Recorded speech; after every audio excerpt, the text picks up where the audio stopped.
Hi viewers, this is about నీ strengthening exercises. అంటే బేసికల్గా మనము నీ మినిమం పెయిన్ ఉన్నప్పుడు బేసిక్ ఎక్సర్సైజెస్ ఏవైతే ఫాలో అవుతున్నారో అవన్నీ ఫాలో అవుతున్న వాళ్ళు నెక్స్ట్ స్టెప్ అంటే నెక్స్ట్ డిఫికల్టీ అనమాట. నెక్స్ట్ డిఫికల్టీ లెవెల్ స్టార్ట్ చేయడానికి ఈ ఎక్సర్సైజెస్ చేసుకోవచ్చు. ఎవరెవరు చేయొచ్చు అంటే బేసిక్ ఎక్సర్సైజెస్ చాలా రోజుల నుంచి ఆల్మోస్ట్ ఒక 1.5 మంత్ నుంచి చేస్తున్న వాళ్ళు, అండ్ ఇది సరిపోదు, ఇది అయిపోయింది, చాలా ఈజీగా చేయగలుగుతున్నాము, next difficulty level we are ready to face అన్న స్టేజ్లో ఉన్నవాళ్ళు, అలాంటి వాళ్ళు కూడా చేసుకోవచ్చండి. అండ్ ఏ నీ పెయిన్ లేని వాళ్ళు, జనరల్గా మాకు నీస్ కొంచెం వీక్గా అనిపిస్తున్నాయి, పెయిన్ అయితే ఏమీ లేదు, సో జస్ట్ స్ట్రెంగ్థనింగ్ కోసం కావాలి అనుకున్న వాళ్ళు, అలాంటి వాళ్ళు కూడా ఈ ఎక్సర్సైజెస్ చేసుకోవచ్చు. ఓకే, ఆర్థరైటిక్ పెయిన్స్ స్టార్టింగ్ స్టేజ్లో ఉన్నవాళ్ళు, బట్ డైరెక్ట్గా ఇవి చేయకూడదండి.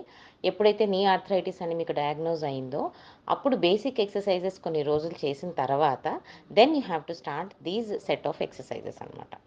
అండ్ మీకు ఫ్యూచర్లో ఏదన్నా ప్లాన్ ఉంది, very big plan to strain, అంటే ఫర్ ఎగ్జాంపుల్ ఏదైనా పెద్ద ఫంక్షన్ ఉంది or 10 to 15 days out of station trip వెళ్తున్నారు, ఇలాంటి ఏదైనా స్ట్రెయిన్ అయ్యే పనులు ముందుగా ఉన్నప్పుడు మీరు ఒక 1 week 10 days ఈ స్ట్రెంథనింగ్ ఎక్సర్సైజెస్ ఇంట్లో చేసుకుంటే మీకు బ్యాకప్గా యూజ్ అవుతుంది అండ్ మీకు చాలా స్ట్రెంగ్త్ అవుతుందండి. Like you know if you are doing any trip and all, like long term walking, ఇలాంటి ప్రోగ్రామ్స్కి మీరు వెళ్ళేటప్పుడు లాంగ్ టర్మ్ స్ట్రెయిన్ కానీ ఇలాంటి వాటికి వెళ్ళేటప్పుడు మీరు ప్రిపేర్ అయ్యి ఉంటారు. ఎట్ ద సేమ్ టైం అది అయిపోయిన తర్వాత మీకు అంత స్ట్రెయిన్ అనిపించదు, సో మీరు విత్ స్టాండ్ అవ్వగలిగే స్ట్రెయిన్ ఉంటుందన్నమాట. సో అలాంటి వాళ్ళందరూ కూడా ఈ ఎక్సర్సైజెస్ చేసుకోవచ్చు. ముందు స్లైడ్‌లో ఎవరెవరు ఎక్సర్సైజెస్ చేయొచ్చో చెప్పానండి. ఇప్పుడు ఇందులో ఎవరెవరు చెయ్యకూడదో చూద్దాము. అంటే ఫర్ ఎగ్జాంపుల్ ఫ్రెష్‌గా ఫ్రాక్చర్స్ అయిన పీపుల్, తర్వాత ఓపెన్ ఇంజ్యూరీస్ ఉంటాయి చూసారా? ఏదైనా బర్న్స్ గానీ, బ్లిస్టర్స్ కానీ, ఓపెన్ కట్స్ గానీ, అలాంటివి నీ మీద ఉన్నప్పుడు, తర్వాత హిప్, యాంకిల్ డిఫార్మిటీస్ ఉంటాయి. For example hip joint deformity or ankle joint deformity ఏమైనా ఉన్నప్పుడు గానీ, అలాంటి ప్రాబ్లమ్స్ ఉన్నవాళ్ళు ఇలాంటి ఎక్సర్సైజెస్ చేయకూడదండి. ఎస్పెషల్లీ ఈ సెట్ అయితే చేయకూడదు. ఒక్కసారి మనకి ఫిజియో సజెషన్ గానీ, లేకపోతే మీ ఆర్థో సజెషన్ గానీ తీసుకొని then you have to proceed. A age group వాళ్ళు ఎలా చేయాలో ఒకసారి చూద్దామండి. బిలో 40 years ఏజ్ వాళ్ళు ఎలాగైనా ఏ టైంలో అయినా చేయొచ్చు. మరీ తిన్న వెంటనే వద్దు, ఫుల్ స్టమక్ మీద వద్దు. బట్ ఏ టైంలో అయినా 3 to 4 సెషన్స్ చేసుకోవచ్చు. అండ్ సెషన్ అయిన వెంటనే హాట్ వాటర్ కంపల్సరీగా పెట్టుకోవాలండి బోత్ ద నీస్. అంటే బోత్ ద నీస్ ప్రాబ్లం ఉన్నవాళ్ళు, సింగిల్ నీ ఉన్నవాళ్ళు ఎఫెక్టెడ్ నీకి పెట్టుకుంటే సరిపోతుంది. అండ్ అబవ్ 40 years వాళ్ళు 2 to 3 సెట్స్ చేసుకోవచ్చు everyday. And before and after each exercise session మీరు హాట్ వాటర్ ప్యాక్ ఇవ్వాల్సి ఉంటుంది. Okay, and above 50 years age వాళ్ళు 2 సెట్స్ చేసుకోవాలండి. అండ్ హాట్ వాటర్ ఫర్మెంటేషన్ కూడా same before and after the exercise session ఇచ్చుకోవాల్సి ఉంటుంది. సో దీనివల్ల మీకు రికవరీ ఫాస్ట్గా ఉంటుంది, ఆ తర్వాత కూడా నీ స్ట్రెంగ్తనింగ్గా అనిపిస్తుంది. So this is the first exercise అండి. బోత్ నీస్ పెయిన్ ఉన్నవాళ్ళు 2 సైడ్లు చేయండి. ఒకటే సైడ్ నీ పెయిన్ ఉన్నవాళ్ళు ఒక సైడ్ ఎక్కువ ఫోకస్డ్గా చేసి జస్ట్ బ్యాలెన్స్ చేయడం కోసం రెండో సైడ్ కొంచెం తక్కువ సార్లు చేస్తే సరిపోతుంది. ఫర్ ఎగ్జాంపుల్ మీకు రైట్ నీ పెయిన్ ఉంది, సో రైట్ సైడ్ ఒక 10 times చేసిన తర్వాత లెఫ్ట్ సైడ్ ఒక 3 to 4 times చేస్తే సరిపోతుంది.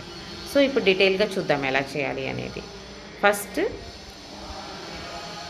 Left leg raise and hold for 10 seconds. 1, 2, 3, 4, 5, 6, 7, 8, 9, 10. Relax. Again, right leg. 1, 2, 3, 4, 5, 6, 7, 8, 9, 10. So ఇలా left side and right side each side ఒకసారి చేసినట్టు రైట్ ఇలాగా 10 times రిపీట్ చేయాలి.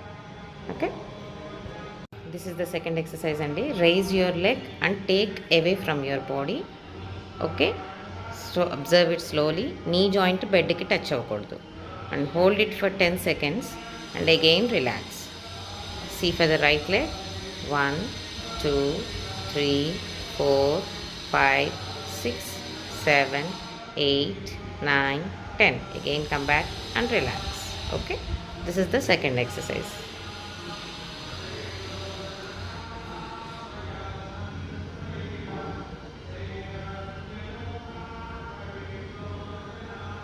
జాగ్రత్తగా చూడండి. Both sides 10 seconds hold. away from the body, and again center.